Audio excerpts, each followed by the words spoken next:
So Manchester United, always plenty to talk about with them. Antoine Semenyo was a player they were pursuing in the offseason. Renewed his contract with Bournemouth. Out clause now in January. So we begin the discussions once again. What's the latest with Manchester United and their pursuit of Semenyo? Yeah, the latest news, Ahmed, which I broke on the 23rd of December, is that Antoine Semenyo's preference is to join Manchester City in the January transfer window. It's not a done deal just yet, and of course City will need to agree personal terms with Semenyo and also negotiate the payment terms of the £65 million release clause that is in his Bournemouth contract, and we would expect formal steps to be taken in the days ahead, with the January transfer window opening on the 1st of next month. I think his decision was made to compete for and win trophies, which Manchester City tend to do, to work under the great Pep Guardiola. And also it's fair to say he'll earn a lot more wherever he would have gone if he was going to be leaving Bournemouth. And that's not a small consideration for somebody who has come through rejection and the lower leagues. Pep Guardiola was involved in the pursuit and talks, which I think would be pretty convincing for any player who is looking at joining one of the top clubs.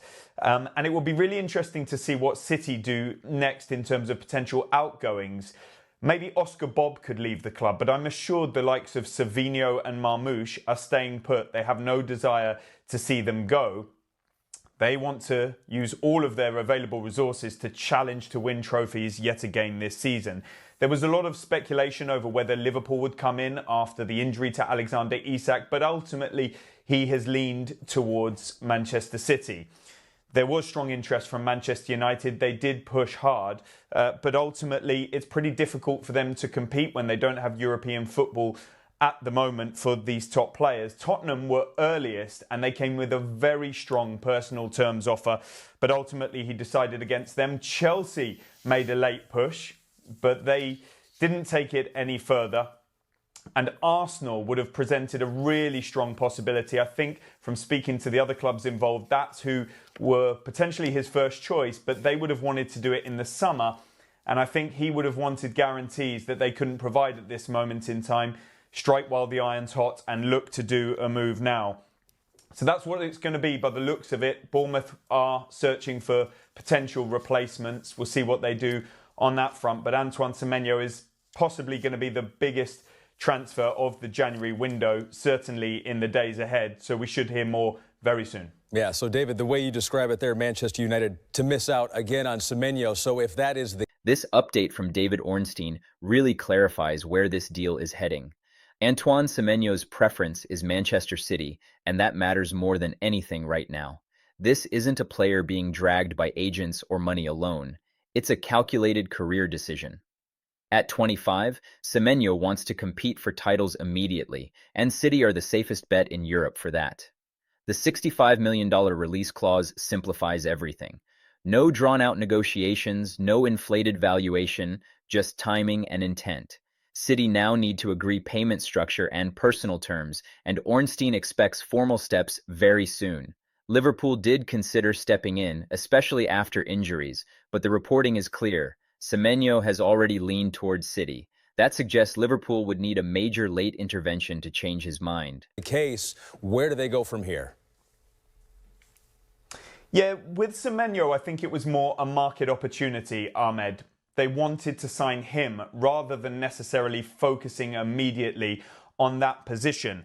It doesn't mean that they will definitely go for an alternative for that wide attacking role now or in the summer. But I do think it is on the agenda to fill it at some point, because you've got the likes of Rashford potentially leaving when his Barcelona loan expires, and also Jadon Sancho as well. So there is scope for that left attacking role to be filled going forward at Manchester United. Their primary focus, however, is the midfield area and that number 6 position. You never say never, but I'm not sure that's going to happen in January. I think the summer is far more likely. Why? Because the sort of players they're looking at and the price that they would come at makes January extremely hard to do. So we're talking about the likes of Elliot Anderson, of Adam Wharton, of Carlos Baliba. I think they'd be among, 5, 6 options that Manchester United will be studying for that role. They now have a period to navigate without many of their first choice players. Bruno Fernandes out injured, Kobbie Mainoo out injured, but I'm assured that they're both minor problems, so we should see them back soon. And Burmo and Ahmad at the Africa Cup of Nations, but they will return in January. The summer brings a much clearer football and financial position for Manchester United. They'll know where they finished in the league table. They'll know what finances they have at their disposal. The likes of Casemiro's contract expires. There is a club-held option to extend by 12 months. Harry Maguire's contract is expiring. The aforementioned Marcus Rashford, Rasmus Højlund could well move to Napoli on a permanent basis. The attraction of Semenyo was that he had a release clause. It made it quick and easy if he favoured them. With others, it's going to be much tougher. And that's why January transfer activity at Manchester United inbound is not expected. Outbound, possibly, in terms of the likes of a Kobbie Mainoo or maybe more plausible Joshua Zirkzee. Although nothing is advanced on that, Manchester United need all of the players they have at their disposal. We've seen the likes of Ruben Neves and James Garner linked to them, but I'm not aware of anything concrete on that front. Manchester United have done a lot with their finances to put themselves in a better position. Job cuts, redundancies, and that gives them some manoeuvrability in the transfer market, but they will still need to be disciplined and try to act in a sustainable way. And that's why the summer is more likely to be busy than January. But let's see what the coming weeks bring. United's role here is interesting. They were earliest and pushed hard, even putting strong personal terms on the table. But once City became a real option, United simply couldn't compete, mainly because they lack European football and long-term clarity right now.